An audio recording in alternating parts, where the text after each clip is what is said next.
This channel does not promote any violence, harmful, or illegal activities. All content provided by this channel is meant for an educational and information purpose only.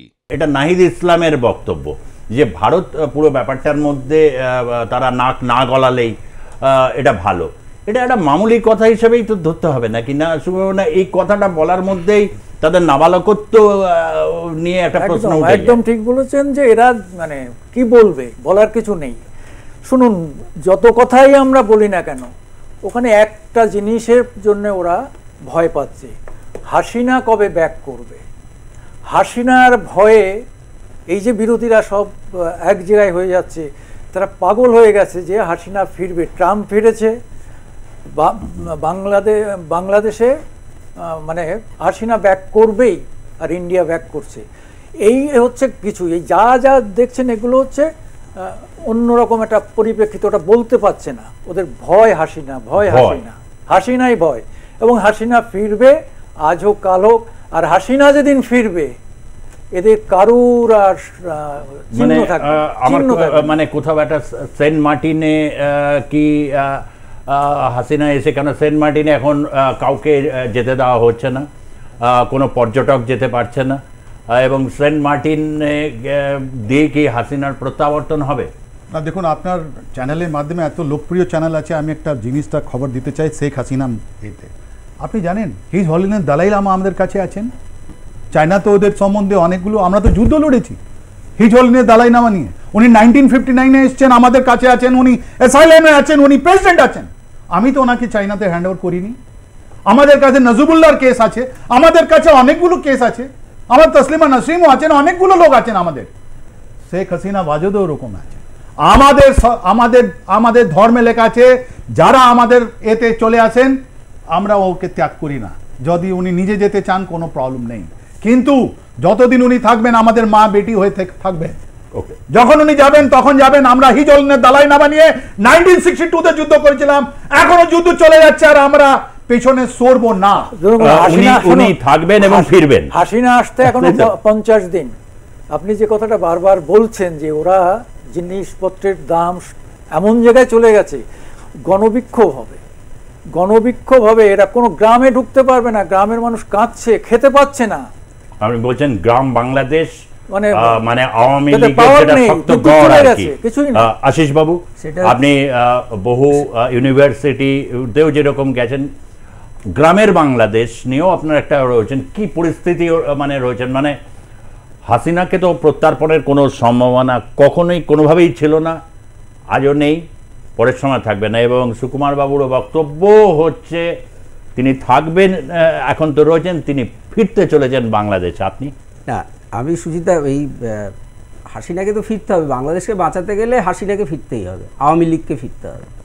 না হলে বাংলাদেশের সাধারণ মানুষ যে অবস্থার মধ্যে দিন কাটাচ্ছে, প্রত্যেক দিন যে লড়াই করে নিজেদেরকে বাঁচিয়ে রেখেছে শুধু, সেটা মানে অসম্ভব খারাপ জায়গা। আমি আপনাকে ছোট্ট একটা উদাহরণ দিই, সেটা হচ্ছে বাংলাদেশের গার্মেন্টস ইন্ডাস্ট্রি সারা পৃথিবীতে রপ্তানিতে দ্বিতীয় ছিল। আজকে গার্মেন্ট ইন্ডাস্ট্রি শ্রমিকরা প্রায় 20 লক্ষ শ্রমিক 3 মাস ধরে মাইনে পাচ্ছে না।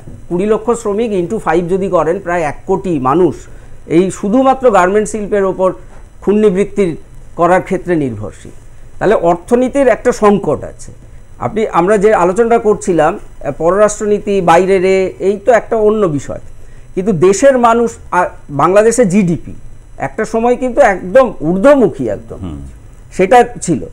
3, হাসিনা ফিরবে এই কারণে বলছে এবং ভয় পাচ্ছে। 9ই নভেম্বর হাসিনা কিন্তু একটা মানে অ্যাসিড টেস্ট হালকা একটা করে নিয়েছে, যে জমায়েত হবে আওয়ামী লীগের, এবং তাতে সরকার কি অবস্থান নেয়, সমন্বয়করা কি অবস্থান নেয়, অন্যান্য বিরোধী রাজনৈতিক দলগুলো কি অবস্থান নেয়, সেটা কিন্তু উনি পরখ করে নিয়েছেন। মানে হাসিনা ফিরলে আমরা একদিকে ডক্টর ইউনূসের কথা বা সমন্বয়ক বা আজকে এই পরিস্থিতির কথা বলছি, বিএনপিও তো স্টেক হোল্ডার একটা বড়। বিএনপির সাথে আওয়ামী লীগের বিরাট যে পার্থক্য, মানে বিএনপিরও একটা স্ট্রং বেস রয়েছে।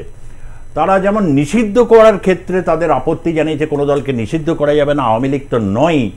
আবার আওয়ামী লীগ ফিরবে এবং ফিরে পুরো আবার জয় করে নিলাম, দেখলাম এরকম পরিস্থিতি বিএনপিকে এই দাবিটা তো তারাও করবে যে এদের বিচারের আন্ডারে আনা হোক, কেননা যে জুলাই আগস্ট মাসে যে গুলি চলেছে, অসংখ্য মানুষ আহত হয়েছেন, সেটাও তো মির্জা ফখরুল আলমগীর এরা তো দাবি তুলবেন। আপনি সংগত প্রশ্ন তুলেছেন, কিন্তু আমি একটা কথা শুধু বলবো, 5ই আগস্টের আগের হত্যা এবং সেখানে সরকারি হত্যা আছে, অবশ্যই আছে, কিন্তু সরকারি হত্যার বাইরে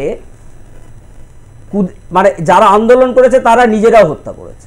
এবং 5ই আগস্টের পরের যে হত্যা, তখন তো আওয়ামী লীগ নেই, সেই হত্যাগুলো তাহলে বিচারও করতে হবে একই সঙ্গে।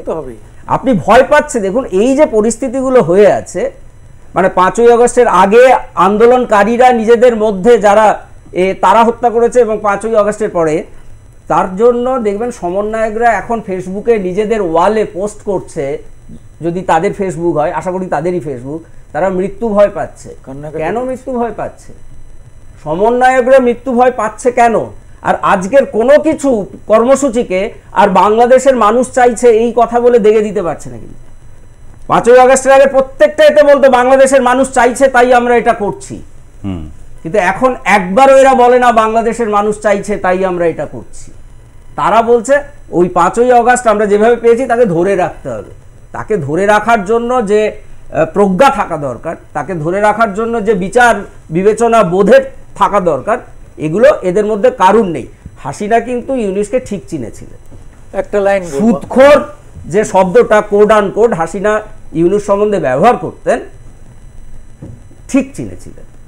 এবং বাংলাদেশের প্রান্তিক মানুষ যারা, তারাও জানে যে গ্রামীণ ব্যাংকের মধ্য দিয়ে কি পরিমাণ এদের ওপর সুদের অর্থ আদায় করত।